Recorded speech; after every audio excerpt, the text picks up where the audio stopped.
It's my pleasure to welcome Nick Jonsson, the Managing Director of EGN Singapore, which is a business networking platform for leaders and specialists. Nick is joining us in the studio today. Nick, welcome to Weekend Mornings. Thank you.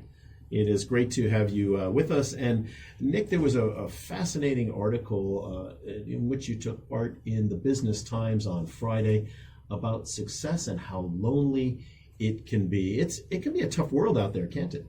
Yeah, definitely. And it's something that is not very much spoken about, especially due to the stigma around such a topic.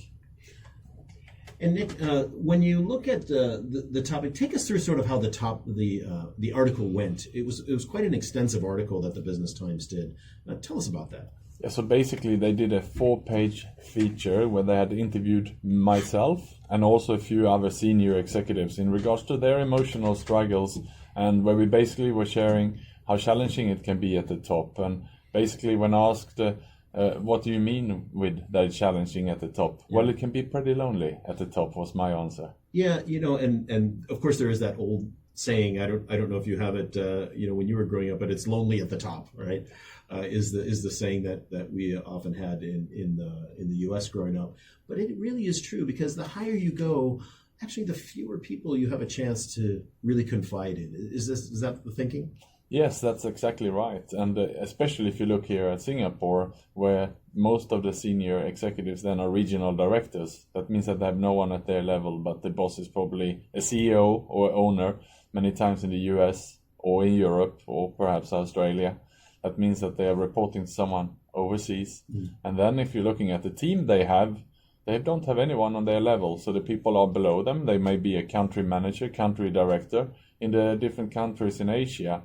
So it's very difficult to have an open discussion about challenges with someone that you report to or a team that is reporting to you. You're supposed to be the driver, the motivator, the light for them. You don't really want to burden your team. Yeah.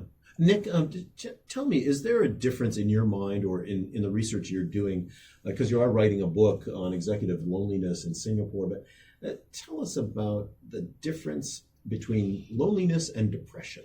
Do they come hand in hand, or are they different? Yeah, I mean, it certainly goes hand in hand. Everyone can feel lonely from time to time. It's a normal thing. But once it becomes chronic, if you don't get out from that loneliness, if you are lacking a connection with people, then it really can become a depression. So what I mean with that is you can be in a crowd full of people, but if you internally are not feeling very well, you can still feel lonely. And this is indeed leading to chronic depression. Besides that example you've just given, what are some of the signs that executives would look out for if in their daily lives, in their work lives, to maybe give them some hints, hey, you know what, maybe I should reach out to somebody? Well, certainly, I mean, in my case, if I may mention it, I suffered myself in 2018. I had moved from from another country into Singapore, and there was many changes. New country, new job, and new apartment. Getting everything is very stressful. Even opening a bank account can be challenging. So when all of these things pile up, it can be quite challenging. And that's when I certainly could feel that things were not going really well for me. I quickly gained a lot of weight. I couldn't sleep. And I was started actually to go to the bar after work to try to relax with a drink instead of exercising or doing healthy things.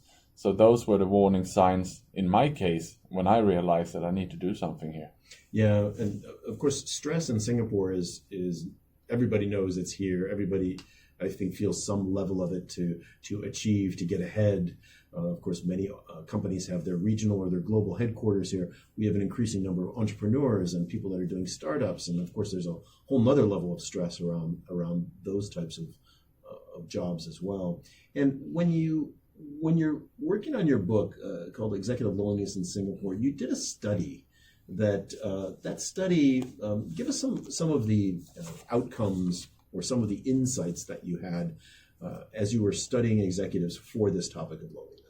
Yeah, so basically I've already spoken with about 50 senior executives here in Singapore, and about 25 of them are contributing to the book. And some of the research also that I have seen so far is that the depression level is much higher among senior executives in Singapore than the global level. So if we take the global average by WHO, it's about 5% of the people in the world have or are suffering from depression. The number that I'm finding when I'm speaking with executives here in Singapore is 30%. Wow, that's massive. What do you attribute that to?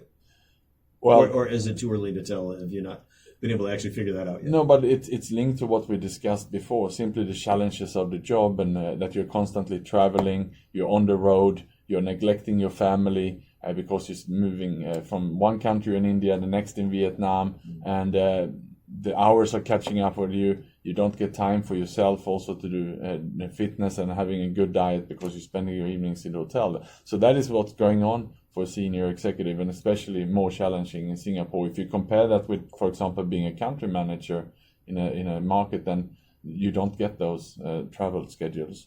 Yeah, you mentioned a case of an individual in this article that you did with the Business Times. That, of course, you anonymized it so as not to call out that person. Tell us about that person's story. Yeah, so basically, I mean, as a part of this writing the book, I've opened up and I have a link I can share where people can actually contribute their stories to the book. And this particular gentleman has set up a very large company, an F&B company in Singapore. It was highly successful, and then in 2009, basically the world economy took a little bit of a quick turn, and his business went down the drain very quickly. What hurt him the most was not only to be out of a job, but he quickly saw that all his associates and friends were basically not real friends. They were turning their back on him. When he suddenly lost his Mercedes company car, when he didn't have the flashy business cards and the dinner invitations coming their way, they simply didn't want to be part of it anymore. Yeah. And that's when he felt in a deep depression, and he locked himself in a room until he couldn't take it anymore, and he was almost jumping out the window. Wow. And what brought him back to a better place? It was that he started to speak up about it, and he still had this inside him that this had been a big burden, and he still felt that he needed to talk about this, and that is his way of releasing this pressure and the pain that is inside him.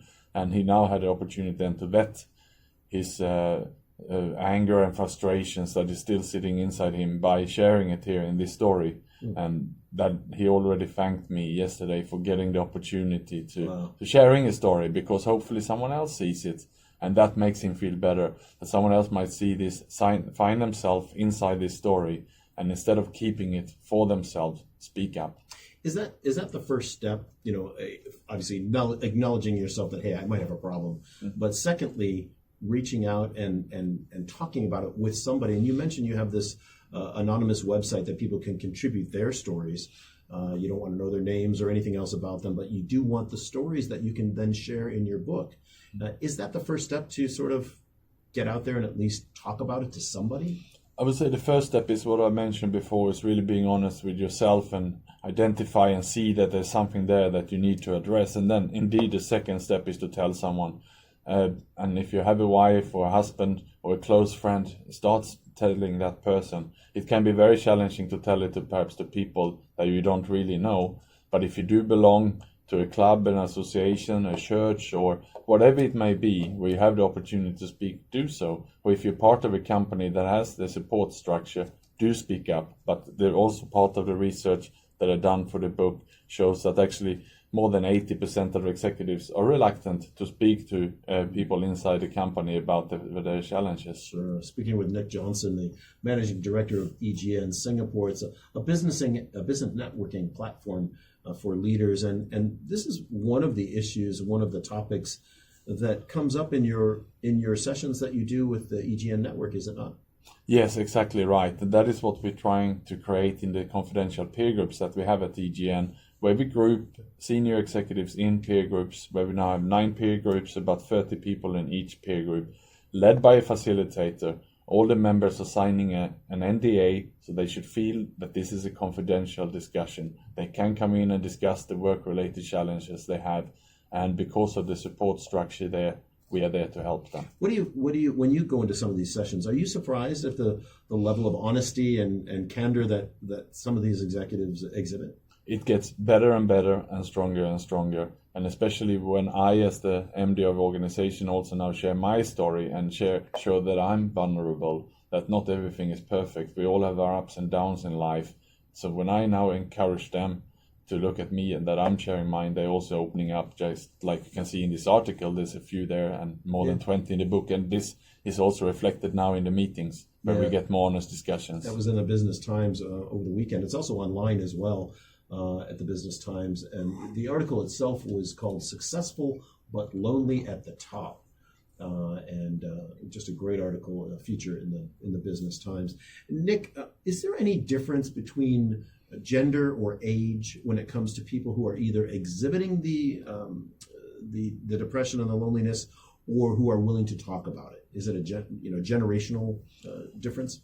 Well, there's been a lot of research done on the gender differences, and the first thing, if we look on women, they tend to be that they have more hormone changes inside the body. So the statistics at least say that the women are more depressed than men. But then we also know that the women are more likely than men to have a few close relationships. So they are more likely to speak with a few close friends and perhaps tell them what's going on with them. And if they are not well, most likely the friend may recommend to them or even help them to go and see a doctor. And therefore, it's in the statistics when they obviously visit a doctor that they are depressed. So therefore, the men, on the other hand, might just lock themselves inside and deal with it in their own way, which is what I did for a long time as well. Right. What's the next step here with this discussion? The decriminalization of suicide in Singapore last year was a huge step for, I think, the discussion in Singapore. Is the time right to, because of that, especially to now have these serious discussions about mental health and the health of leaders and others as well in Singapore? Yes, certainly, because imagine until last year, if perhaps in your family or company, one of the people that you know are suffering or perhaps even had a suicide attempt, you would be scared to report it. You would be scared to ask for help. You wouldn't even go and see a counselor because you'd be scared that perhaps this would be reported as a crime. Now with the decriminalization, we can have an open discussion, which is why we're having this conversation today and why the feature is now in the press, and we have 4 pages, which is something I've never seen in Singapore before. Absolutely. Nick Jonsson, the Managing Director of EGN Networks and EGN Singapore. Nick, where can people get more information, either to contribute their stories or to just find out more from you at EGN? The best is I'm very active on LinkedIn, and here they can also follow the stories and they can see the comments from after the media event we had on Friday on this topic. So they can look me up on Nick Jonsson, NickJonsson on LinkedIn, and follow me there, and they can send me a message and I will send them the anonymous link. Nick, thank you so much for being with us on Weekend Mornings. Let's hope that this topic gets talked about and people get better and better. Yes, thank you.